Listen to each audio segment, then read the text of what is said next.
On the green card backlog issue, 3% of those who submitted their applications are expected to get their GC this year.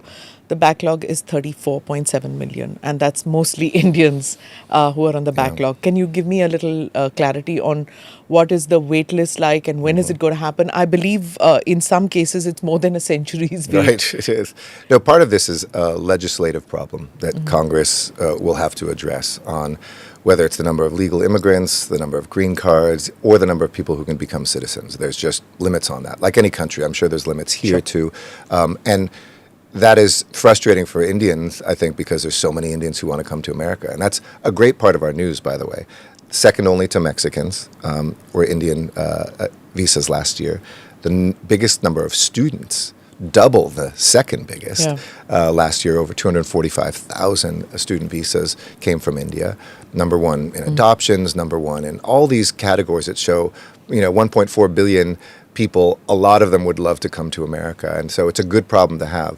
But a couple things we're changing. One is helping people with H-1Bs not have to go out of the country to get those renewed. That's going to happen, I hope, with their families soon. We've here in not just Delhi, but across India, increased 60% in a single year with the same number of people, the number of visas that we adjudicated, and brought down wait times by 75%. So again, that would be more a question for Congress to resolve. I certainly would love to see the ability for us to welcome more Indian immigrants legally, welcome more to become green card holders, and also in strategic sectors where we need that sort of workforce. And we've seen how beneficial that has been in our healthcare, in our tech, and other places. So while other countries, I think sometimes their immigrants say, why are you helping Indians so much? We're helping those who help themselves, and we're seeing the positive outcomes. Does that the happen? Indian-American Do people bridge. come and ask you that? Why Indians? Oh, of course. Indians complain about Indians, as they should, and we actually are very responsive. It's a huge priority for me, for the president. But the rest of the countries are like, wait a second, that isn't even proportionate to the large population of Indians when they have a quarter of the student visas, when they have, the largest group of H-1Bs by far. So India is doing quite well in our system, and our system, I think, is looking at how it can continue to improve and maybe even expand the numbers, but that will require Democrats, Republicans, and independents to come together. 2 points that you mentioned. One is the 75% time. Decrease. On the visa appointment, and the other one is the 245,000 students, applicants. So let me get to the visa appointment first.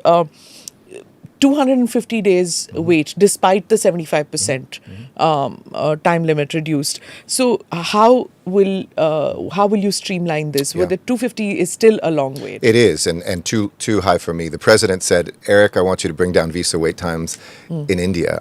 I think it's probably the first time a president ever said that to an ambassador in any country. I don't think presidents even focus on visa wait times, but we all have so many Indian friends who are saying, why is this taking so long, that it even went up to the president. So the reality of that 250 is an average, and I think the typical person is actually under 200 days already. It's difficult with the existing resources. So two different things we're doing. One is we've talked about opening 2 new consulates in the near future, one in Bangalore, another one that will be in Ahmedabad.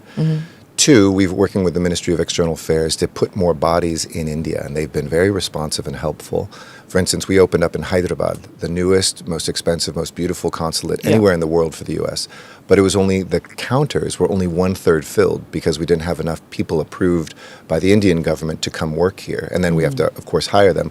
And last year, as part of the state visit, there was an agreement on that. MEA did a wonderful job, allowed us to hire more. And so you'll see a couple dozen more people come on board this year. Third, we're shipping it out. We have people doing remote adjudications in Washington, in China, where the number of people getting visas has gone way down, and other places around the world. So if there's a consular officer who doesn't have enough work in another country, they're working on Indian visas too. So people around the world, more bodies, looking at future consulates, and then just improving our systems and seeing what ways we can do. But remember, there's 5 million Indians that today already have visas that are good for about a decade to come as tourists. This is only for tourist first-time visits. The rest, there's no wait time in all the other categories for the first time in years.